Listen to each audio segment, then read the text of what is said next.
வந்துட்டீங்களா? ஹாய் செல்லுங்களா, எல்லாரும் எப்படி இருக்கீங்க? நல்லா இருக்கீங்களா? என்ன குட்டீஸ், நேத்து அக்கா சொன்ன மாதிரியே நீங்க போய் உங்க அம்மா அப்பா கிட்ட எல்லாம் மன்னிப்பு கேட்டீங்களா? ஏதாவது தெரியாம நீங்க ஏதாவது ஒரு பொய் சொல்லி இருந்திருப்பீங்கல்ல, அதெல்லாம் ஞாபகம் வச்சிருந்து நீங்க போய் மன்னிப்பு கேட்டீங்களா செல்லுங்களா? கேட்டீங்களா? நீங்க நல்ல பிள்ளைங்க. நான் என்ன சொல்லி கொடுத்தாலும் நீங்க அப்படியே செய்யற அழகு செவத்துக்கிட்டீங்க. சரி தங்கங்களா, நம்ம இன்னைக்கு உண்டான கதைக்குள்ளார நம்ம போயிடலாமா? ஒரு குளம் இருந்துச்சாம். அந்த குளத்துல 2 வெள்ளை கொக்கும் ஒரு ஆமை அண்ணனும் இருந்தாங்களாம். இந்த 2 வெள்ளை கொக்கு எப்படிப்பட்ட டைப் அப்படின்னா, ரொம்ப தாழ்மையான குணம் உள்ளது இந்த 2 வெள்ளை கொக்கா. இந்த ஆமை அண்ணன் வந்து எப்படி இருப்பாங்க தெரியுமா?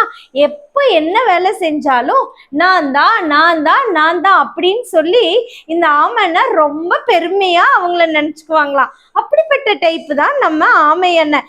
இந்த கொக்கும் இந்த ஆமையும் அந்த ஊர்ல உள்ள குளத்துல ரொம்ப ஜாலியா குளிச்சு விளையாண்டு அந்த குளத்துக்குள்ளாரையே தான் இருப்பாங்களாம். நீங்களும் சின்ன பிள்ளையா இருக்கும்போது உங்க அம்மா உங்களை ஒரு டப்ல உட்கார வச்சு உங்களை குளிக்க வச்சு அதை குளிச்சு முடிச்சு உங்களை எடுக்கும்போது நீங்க என்ன பண்ணுவீங்க? அழுன்னு அழுவீங்கல்ல, அந்த டப்புக்குள்ளாரையே இருக்கணும்னு. ஏன்னா அந்த டப்புக்குள்ளார தண்ணி இருக்கும், அதுக்குள்ளார நீங்க விளையாடும் போது எப்படி இருக்கும்? நல்லா ஜாலியா இருக்கும். அதே மாதிரிதான் இந்த கொக்கும் ஆமையும் அந்த குளத்துல ரொம்ப ஜாலியா விளையாண்டுட்டு இருந்தாங்களாம்.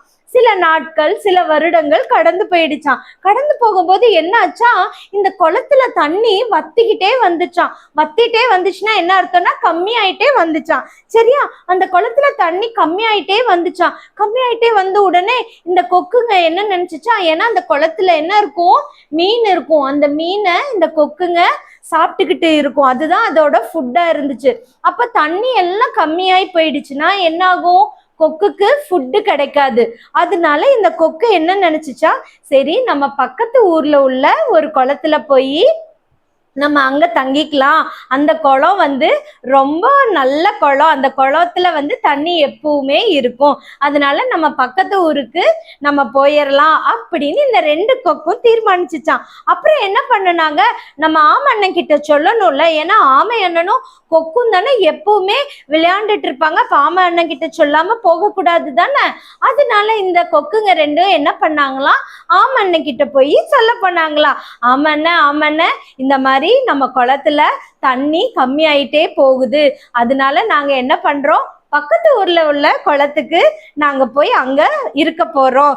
அதனால உங்ககிட்ட சொல்லிட்டு போறதுக்காக தான் நாங்க வந்தோம். நாங்க போயிட்டு வரோம் ஆமை அண்ணன், நீங்க பத்திரமா இருங்க அப்படின்னு இந்த கொக்குங்க சொல்லிச்சான். உடனே இந்த ஆமை அண்ணன் என்ன தெரியுமா நினைச்சாங்க, அச்சச்சோ என்னை விட்டுட்டு நீங்க போறீங்களா? எப்படி நீங்க என்னை விட்டுட்டு இருப்பீங்க? நான் உங்களை எல்லாம் விட்டுட்டு இருக்க மாட்டேன், நானும் உங்க கூட தான் வருவேன் அப்படின்னு ஆமை அண்ணன் சொன்னாங்களாம். கொக்கு சொல்லிச்சா, எப்படி ஆமை அண்ணன் அப்படின்னு கேட்டுச்சான். அதுக்கு இந்த ஆமை அண்ணன் சொன்னா, என்னை விட்டுட்டு போறதுக்கு உங்களுக்கு எப்படிப்பா மனசு வந்துச்சு? எனக்கு போங்கப்பா, என் மனசு ரொம்ப சேடா இருக்கு அப்படின்னு இந்த ஆமை அண்ணன் சொல்லிச்சு. இந்த கொக்குங்களுக்கு என்ன பண்றதுன்னே தெரியலையா. அப்போ இந்த ஆமை அண்ணன் ஒரு ஐடியா பண்றாங்களாம். என்ன ஐடியா தெரியுமா பண்றாங்க? சரி கொக்குங்களா, நான் ஒண்ணு சொல்றேன், நீங்க அதன்படி நீங்க செய்யுங்க அப்படின்னு சொல்லிச்சு அந்த ஆமை அண்ணன். உடனே இந்த கொக்குங்க, சொல்லுங்க அண்ணா, நான் அதே மாதிரி நாங்க செய்யறோம் அப்படின்னு சொன்னாங்களாம். இந்த ஆமை என்ன தெரியுமா பண்ணுச்சு, போய் நீங்க ஒரு குச்சி எடுத்துட்டு வாங்க. அந்த குச்சியில 2 ஓரத்துலயும் நீங்க உங்க வாயில கவ்விக்கோங்க. நான் என்ன பண்றேன், அந்த நடுவுல வந்து என் வாயால பிடிச்சுக்கிறேன் நானு. அப்போ நீங்க பறந்து போகும்போது நானும் உங்க கூடயே வந்துருவேன். அப்போ நம்ம எல்லாருமே சந்தோஷமா அந்த பக்கத்து ஊர்லயே இருந்துடலாம் அப்படின்னு நம்ம ஆமையன்னா ஒரு பிளான் போட்டு கொடுத்தாங்க. உடனே இந்த கொக்குங்களும் என்ன பண்ணுனாங்க, ஓகே இது சூப்பர் பிளானா இருக்கே அப்படின்னு சொல்லிட்டு போய் ஒரு இவ்வளோ பெரிய குச்சி எடுத்துட்டு வந்தாங்க. எடுத்துட்டு வந்துட்டு ஆமண்ணன் கிட்ட சொல்றாங்க, இங்க பாரு ஆமண்ணன், நாங்க இதை அழகா நாங்க பிடிச்சிட்டு போவோம். ஆனா நீ என்ன பண்ணுவ, யாராவது உன்கிட்ட இது யாருடைய ஐடியா அப்படின்னு கேட்பாங்க. கேட்கும்போது நீ நான் தானு சொல்லிட்டேன்னா என்ன ஆயிருவ, டொம்முன்னு கீழே விழுந்துருவ. அதனால நீ ஞாபகம் வச்சுக்கோ, யார் என்ன சொன்னாலும் நீ வாயை திறந்து பேசிடாத, பேசினா கீழே விழுந்துருவ அப்படின்னு இந்த 2 கொக்குங்களும் சொல்லிச்சாமா. உடனே இந்த ஆமன்னா, அதெல்லாம் நான் பாத்துக்கிறேன், வாங்க வாங்க போலாம் அப்படின்னு சொல்லிட்டு இவங்க எல்லாரும் அதுல ஏறுறாங்களாம். 2 கொக்குங்களும் என்ன பண்ணாங்க, அந்த குச்சியோட கார்னர்ல வாயில பிடிச்சுக்கிட்டாங்க. இந்த ஆமன்னு என்ன பண்ணாங்க, அந்த நடுவுல அந்த குச்சியை இறுக்கமா பிடிச்சுக்கிட்டாங்க. பிடிச்ச உடனே இந்த கொக்கு என்ன பண்ணுது, அப்படியே கீழே இருந்து பறந்து பறந்து மேல போறாங்க. மேல போகும்போது என்ன, அந்த ஸ்டிக் அப்படியே போகுது. அப்படியே அவங்க போகும்போது என்னன்னா, ஒரு ஊருக்குள்ளார போறாங்க. அந்த ஊருக்குள்ளார நுழைஞ்ச உடனே அந்த ஊர்ல ஒரு ஸ்கூல் இருக்கு. அந்த ஸ்கூல்ல எல்லா சில்ட்ரனும் என்ன பண்றாங்க, விளையாண்டுட்டு இருக்காங்க. விளையாண்டுட்டு இருக்கும்போது அந்த சில்ட்ரன் எல்லாம் இப்படி மேல பாக்குறாங்க. இது என்னடா அதிசயம், பாருடா, ஒரு 2 கொக்கு ஆமை எப்படி போறாங்க பாரு, ஐயோ செம்மையா இருக்கே அப்படின்னு இந்த சில்ட்ரன் எல்லாம் ஆச்சரியமா பாக்குறாங்களாமா. பார்த்துட்டு இருக்கும் போது இந்த சில்ட்ரன்ல கேக்குறாங்களாமா, இது யாருடைய ஐடியா, எப்படி இப்படி எல்லாம் நீங்க போறீங்க, ஐடியா சூப்பரா இருக்கே அப்படின்னு சொல்லி இந்த சில்ட்ரன் எல்லாம் சொல்றாங்க. இந்த ஆமை அண்ணனுக்கா சந்தோஷம் கொல்லல. அச்சுச்சோ, குழந்தைங்க எல்லாம் கேக்குறாங்களே இது யாருடைய ஐடியான்னு நம்மனால இப்ப சொல்ல முடியாதே, சொன்னா நம்ம கீழே விழுந்துருவோம் அப்படின்னு சொல்லிட்டு இந்த ஆமை அண்ணன் அப்படியே கண்ட்ரோல் பண்ணிக்கிறாங்க. அதுக்கப்புறம் பாத்தீங்கன்னா டீச்சர்ஸ் வராங்க. டீச்சர்ஸ் வந்து டீச்சர்ஸும் அதே மாதிரி பாக்குறாங்க. அடா, இது என்னடா அதிசயம், இப்படி கொக்கும் ஆமையும் இப்படி போறாங்களா, என்ன ஒரு அதிசயமா இருக்கு அப்படின்னு டீச்சர்ஸும் இப்படியே ஆச்சரியத்தோட பாக்குறாங்களாம். அவங்களும் கேக்குறாங்களாம், இது யாருடைய ஐடியாப்பா, இப்படி நீங்க போறீங்க அப்படின்னு கேட்கும்போது இந்த ஆமைக்கு இன்னும் சந்தோஷம் ஜாஸ்தி ஆயிடுச்சான். ஐயோ, டீச்சரும் நம்ம கிட்ட கேக்குறாங்க, நம்மனால சொல்லாம இருக்க முடியலையே அப்படின்னு சொல்லி இந்த ஆமை அண்ணனுக்கு ஒரே இதா இருந்துச்சான். அப்புறம் என்னாச்சு, என்னடா வெளியில ஒரே சத்தமா இருக்கு அப்படின்னு சொல்லி பிரின்சிபல் சார் வெளியே வர்றாராம். பிரின்சிபல் சார் வெளியே வந்த உடனே பாக்குறாரா, எல்லாரும் மேலேயே பாத்துக்கிட்டு இருக்காங்களாம். அப்ப பிரின்சிபல் சார் அவரும் மேல பாக்குறாரு. அவரும் என்ன பண்றாரு, அவரும் ஆச்சரியத்தோட பாக்குறாரு. என்னடா இது அதிசயம், என்ன ஒரு ஆச்சரியம், என்ன ஒரு மூளை, அடேங்க அப்பா, இப்படி இந்த 2 கொக்கும் ஆமையும் இப்படி போறாங்களே, பரவாயில்லையே, இந்த ஐடியா யாருடையது, எப்படி உங்களுக்கு இதெல்லாம் தோணுச்சு அப்படின்னு இந்த பிரின்சிபல் சார் வந்து கேக்குறாங்க.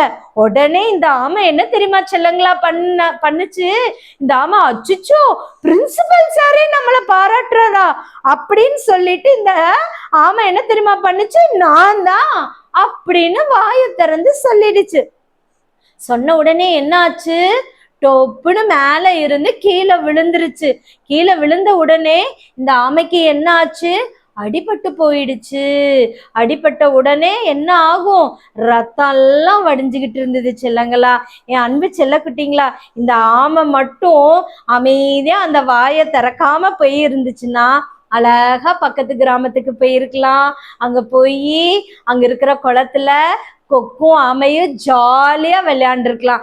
ஆனா இந்த ஆமை, பெருமை பிடிச்ச ஆமை என்ன பண்ணிருக்கு, நான் தான்னு சொன்னனால என்னாச்சு, டொப்புன்னு கீழே விழுந்து என்ன ஆயிடுச்சு, அடிபட்டு போச்சு.